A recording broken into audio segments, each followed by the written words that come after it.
రాష్ట్రంలో మహిళలందరినీ కూడా సమాన దృష్టితో చూస్తూ బాలికలు కానీ మహిళలు కానీ చదువుకున్న వాళ్ళు కానీ ఎవరైనా కానీ ఉచితంగా వెళ్ళడానికి గౌరవ ముఖ్యమంత్రి గారు ఈ పథకాన్ని ప్రవేశపెట్టడం స్త్రీ శక్తి నిజంగా ఇక్కడ స్త్రీ శక్తి క్లియర్గా కనిపిస్తోంది. వ్యాపారానికి వెళ్ళాల్సిన వాళ్ళు చిరు ఉద్యోగులు ఎవరైతే ఉన్నారో వాళ్ళకి నెలకి 2,000 నుంచి 3,000 మిగులుతుందంటే నిజంగా అతిశయోక్తి కాదు. దూర ప్రయాణాలు వెళ్ళే వాళ్ళకి ఇంకా ఎక్కువగా మిగులుతుంది.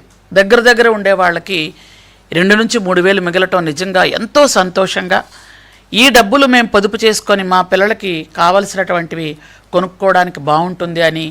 ఎందుకంటే మహిళకు ఉండేదే చిన్న ప్రపంచం.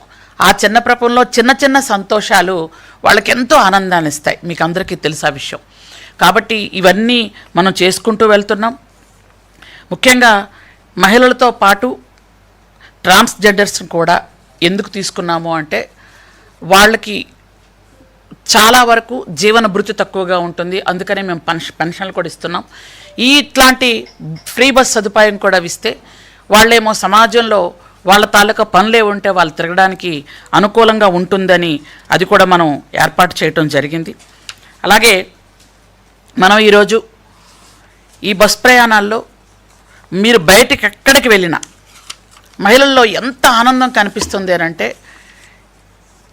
ఆ రోజు తల్లికి వందనం తీసుకునేటప్పుడు బ్యాంకుల క్యూ